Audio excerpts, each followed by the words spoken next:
The words hit me like a physical blow. My father stood in our kitchen, his face twisted with something I'd never seen before. Pure cruelty. I dropped the coffee mug I was holding. It shattered against the tile floor, sending ceramic pieces skittering across the room like my world breaking apart. "What did you just say?" Dad's eyes were cold, calculating. This wasn't the man who taught me to ride a bike, who walked me down the aisle at my wedding, who held my babies when they were born. "You heard me, Jessica. Your grandmother's will reading is tomorrow. I thought you should know the truth before you embarrass yourself. My name is Jessica Martinez. I'm 34 years old. I work as a nurse at Portland General Hospital. I have 2 kids and a husband who loves me. I volunteer at the animal shelter on weekends. I thought I knew who I was. I was wrong." "Dad, what are you talking about? This is insane." He pulled out his phone, showed me a document I'd never seen before. Adoption papers. My name was there, but not his signature. "Your mother had an affair. You're not mine. Never were." The kitchen spun around me. 24 hours before my grandmother's funeral. 24 hours before the reading of her will. The timing wasn't coincidental. Grandma Rose had been the anchor of our family. She raised me when Mom died in that car accident when I was 8. She was the one who paid for my nursing school, who gave me the down payment for my house. She was also worth $3 million. "You're lying." Dad's mouth twisted into something that might have been a smile. "Call your Aunt Linda. She'll confirm it. Your real father was some guy named Tommy Fletcher. Died in a motorcycle crash before you were born." My legs gave out. I sank into a kitchen chair, staring at this stranger wearing my father's face. "Why are you telling me this now?" "Because Rose left everything to family.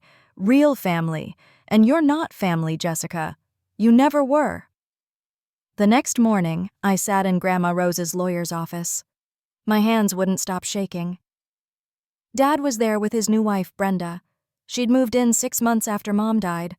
Always smiled too wide. Always watched me like I was something she needed to scrape off her shoe. My Aunt Linda avoided my eyes. My cousins whispered in the corner. I felt like a ghost. The lawyer, Mr. Patterson, cleared his throat. He was old, Grandma's age. His hands shook as he opened the will. "Before we begin, I need to address something. Robert Martinez contacted me yesterday with claims about Jessica's parentage." Dad sat up straighter. Brenda's smile got wider. "However, Rose Patterson specifically addressed this possibility in her will. She was aware of the circumstances surrounding Jessica's birth." My heart stopped. Rose wrote, and I quote, "Jessica is my granddaughter in every way that matters. She is the daughter of my heart, regardless of biology. Anyone who would use her parentage against her proves they understand nothing about love or family."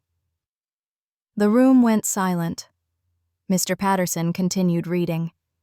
"To my granddaughter, Jessica Martinez, who held my hand through chemotherapy and never missed a Sunday dinner, I leave my house, my investments, and the bulk of my estate." Dad's face went white. "To my son Robert, who I raised to be better than this, I leave $1 and the hope that he remembers what I taught him about honor." Brenda's smile vanished, but Mr. Patterson wasn't finished. "Rose also left instructions for Jessica to receive this letter privately." He handed me an envelope. My grandmother's handwriting, shaky from the arthritis, but unmistakably hers. My hands trembled as I opened it. "My dearest Jessica," I read silently. "If you're reading this, then Robert has shown his true colors. I've known about your parentage since you were born. Your mother told me everything before she died. I didn't care then. I don't care now. You are my granddaughter. You are my legacy. You are loved." Tears blurred my vision. But there was more. "I've left you something else. In my bedroom closet, behind the photo of us at your nursing school graduation, you'll find a safety deposit box key, box 247 at First National Bank." What's inside will help you understand why your father is acting this way. Trust no one else with this information until you know the whole truth." I looked up. Dad was arguing with Mr. Patterson about contesting the will. Brenda was calculating something on her phone. Nobody was watching me. I folded the letter and put it in my purse. That afternoon, I drove to Grandma's house. My house now. The key was exactly where she said it would be. The bank was closing soon. I barely made it. Box 247 was small but heavy. Inside were documents I'd never seen, financial records, bank statements, and photographs. The photographs made my blood run cold. Dad and Brenda, together, at a restaurant. The timestamp showed they were taken 3 years before Mom died. 3 years. There were hotel receipts, love letters in Dad's handwriting, plans to leave Mom once Grandma Rose died and the inheritance came through. But Mom had died first, in that car accident.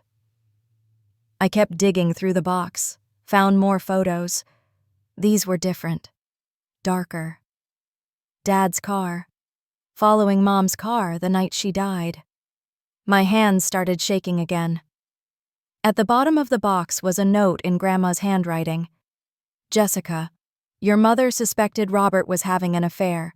She hired a private investigator. She was going to leave him and take you with her. She died before she could show me this evidence.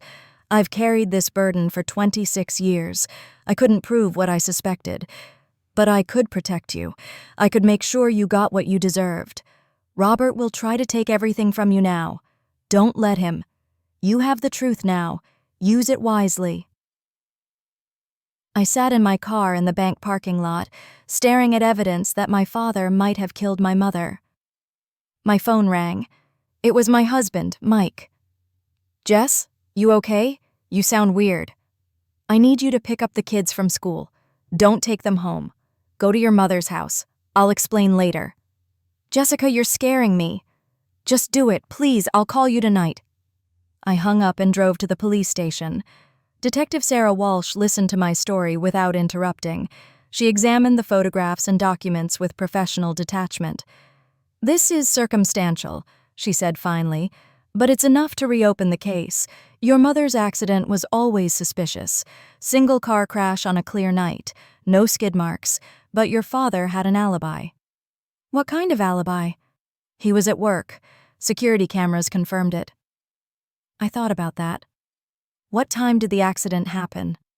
Detective Walsh checked her files. 11:47 p.m. And what time did security show him at work? Last footage was at 6 p.m., but his keycard showed him leaving at midnight. Something clicked. So there's no actual proof he was there between 6 p.m. and midnight? Detective Walsh's eyes sharpened. No, there isn't. She made some calls, pulled some strings. By the next morning, they had security footage from traffic cameras along the route between Dad's office and the accident site. The footage was grainy, 26 years old, but enhanced computer analysis showed a car matching Dad's following Mom's route that night. They arrested him at his house while he was having breakfast with Brenda. The trial took 8 months. Dad's lawyer argued that the evidence was too old, too circumstantial, but the jury saw what I saw. A man who killed his wife for money and tried to steal his daughter's inheritance with lies about her parentage. They convicted him of second-degree murder. Brenda disappeared before they could question her about what she knew. I was cleaning out Dad's house when I found more documents. Hidden in his home office, financial records showing massive debts, gambling problems. He'd been stealing from his employer for years. He didn't just kill Mom for Grandma's future inheritance. He killed her because she was about to divorce him and expose his crimes. The house sold quickly. I donated the money to a foundation for children who'd lost parents to domestic violence. 6 months later, I was sitting in Grandma's garden with my kids. My garden now. They were chasing butterflies between the roses she'd planted decades ago. Mike brought me a cup of coffee. "You okay?" I thought about that question.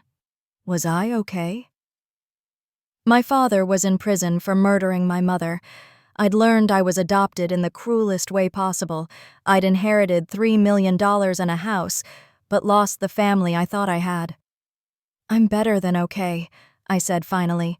"I'm free." Because Grandma Rose had been right about one thing. Family isn't about biology. It's about love. It's about showing up. It's about choosing each other every day. My real family was sitting right here with me, Mike and our kids, the chosen family we'd built together. That night, I wrote a letter to Tommy Fletcher's family. I'd found them through an online search. They lived in Sacramento. They'd never known about me. His sister called me 3 days later, crying. "We always wondered," she said. "Mom said Tommy had been seeing someone before he died, but she disappeared after the funeral. We looked for her. We looked for you." "I didn't know," I told her. "I just found out myself. You have cousins here, an uncle. We'd love to meet you." I flew to Sacramento the next month, walked into a house full of strangers who had my eyes, my smile, my stubborn chin. They showed me pictures of Tommy. He looked like me. He'd wanted to be a paramedic. He'd loved motorcycles and terrible movies and making people laugh. "He would have been so proud of you," his sister said. "A nurse, a mother. You became everything he wanted to be." I cried for the father I'd never known, but I also smiled for the family I'd found. On the first anniversary of Grandma Rose's death, I planted a new rose bush in her garden, a yellow one, her favorite color. As I worked the soil with my hands, I thought about her final gift to me. Not the money or the house, the truth. She'd taught me that love isn't about perfection. It's about presence. It's about fighting for the people who matter, even when it's hard, even when it costs you everything. Dad had tried to cut me out of the family with lies about my blood, but Grandma Rose had cut him out with the truth about his heart. I stood up, brushing dirt from my hands, and looked at the house where I'd grown up, where my children were growing up now, where love lived in every room, planted deep and tended carefully. "Thank you, Grandma," I whispered to the roses, "for teaching me that family is something you build, not something you're born into." The yellow roses nodded in the breeze, like they understood. Like she understood. Like love always understands when you're brave enough to let it grow.